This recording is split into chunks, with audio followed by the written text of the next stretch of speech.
ಇನ್ನು ಶಿವಮೊಗ್ಗದ ಹೊಳೆ ಸ್ಟಾಪ್ ಒಂದು ವಿಶಿಷ್ಟವಾದ ಪ್ರದೇಶ. ನಿತ್ಯವೂ ಇಲ್ಲಿ ಸಾವಿರಕ್ಕೂ ಹೆಚ್ಚು ಜನ ಕೃಷಿ ಕಟ್ಟಡ ಕಾರ್ಮಿಕರು ಬಂದು ಸೇರ್ತಾರೆ. ಕೆಲಸಕ್ಕೆ ಜನ ಬೇಕಾದವರು ಇಲ್ಲಿಂದ ಅವರನ್ನು ಕರ್ಕೊಂಡು ಹೋಗ್ತಾರೆ. ಮುಂಜಾನೆ 6 ಗಂಟೆಯಿಂದ ಆರಂಭ ಆಗ್ತಕ್ಕಂಥ ಜನಸಂದಣಿ 9 ಗಂಟೆ ವೇಳೆಗೆ ಕರಗುತ್ತೆ.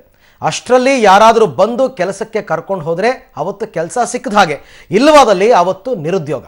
ಈ ಬಗ್ಗೆ ನಮ್ಮ ಪ್ರತಿನಿಧಿ ಹಾಲಸ್ವಾಮಿ ನೀಡಿರುವ ಸಾಕ್ಷಾತ್ ವರದಿ ಇಲ್ಲಿದೆ ನೋಡಿ. ವೀಕ್ಷಕರೇ, ನಾವು ಇವತ್ತು ಶಿವಮೊಗ್ಗದ ಅತಿ ವಿಶಿಷ್ಟವಾದಂತಹ ಒಂದು ಪ್ರದೇಶದಲ್ಲಿದ್ದೀವಿ. ಶಿವಮೊಗ್ಗದ ಹೊಳೆ ಬಸ್ ಸ್ಟಾಪ್. ಈ ಹೊಳೆ ಬಸ್ ಸ್ಟಾಪ್ ಅನ್ನೋ ಈ ಜಾಗ ಏನಿದೆ, ಈ ಜಾಗದಲ್ಲಿ ಪ್ರತಿನಿತ್ಯ ಶಿವಮೊಗ್ಗದ ಬಹುತೇಕ 90% ಕೂಲಿ ಕಾರ್ಮಿಕರು ಬೆಳಗ್ಗೆ ಇಲ್ಲಿ ಸೇರ್ಕೋತಾರೆ. ಇಲ್ಲಿಂದ ಬೇರೆ ಬೇರೆ ಕಟ್ಟಡ ಕೆಲಸಕ್ಕಾಗಿರ್ಬೋದು ಅಥವಾ ಕೃಷಿ ಕೂಲಿಗಾಗಿ ಇರ್ಬೋದು, ಈ ಪ್ರದೇಶದಿಂದ ಬೇರೆ ಬೇರೆ ಸ್ಥಳಕ್ಕೆ ಅವ್ರನ್ನ ಕರ್ಕೊಂಡು ಹೋಗುವಂತ ಪ್ರಯತ್ನ ನಡೆಯುತ್ತೆ.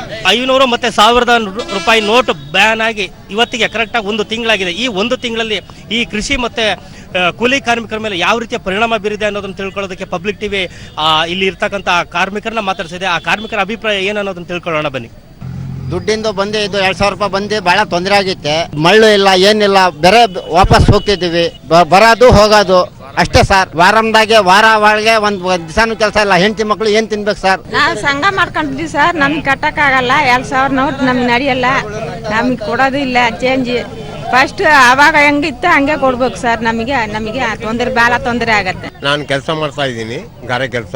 ಆ ಮೇಸ್ತ್ರಿ ನನಗೆ ಹಳೆ ನೋಟ್ ಕೊಟ್ರು. ಆ ಹಳೆ ನೋಟನ್ನ ಅದ್ ನಡಿಲಿಲ್ಲ. ಪೆಟ್ರೋಲ್ ಬಂಕಿಗೆ ಹೋದೆ. ಕೊನೆಗೆ ಆ ನೋಟಿಗೆ 1500 ರೂಪಾಯಿಗೆ 300 ರೂಪಾಯಿ ದುಡ್ಡು ತಗೊಂಡು ಲಂಚ ತಗೊಂಡು 300 ರೂಪಾಯಿಗೆ ನನಗೆ ವಾಪಸ್ ಚೇಂಜ್ ಕೊಟ್ರು. ಕೆಲಸಗಳು ಬೇರೆ ನಡೀತಲ್ಲ, ಮನೆಗಳೆಲ್ಲ ಭಾರಿ ಕಷ್ಟ ಆಗ್ಬಿಟ್ಟಿದೆ. ಹೆಂಗಂತ ದುಡಿಬೇಕು ಏನಂತ ಕೊಡ್ಬೇಕಂತಾನು ಗೊತ್ತಾಗ್ತಿಲ್ಲ ಸರ್. ವಾರ ಬಂದ ತಕ್ಷಣ ನನಗೆ ಸಂಘಗಳು ಬೇರೆ ಕಟ್ಟಬೇಕು, ಅದು ಕಟ್ಟಬೇಕು ಅಂತಾರೆ.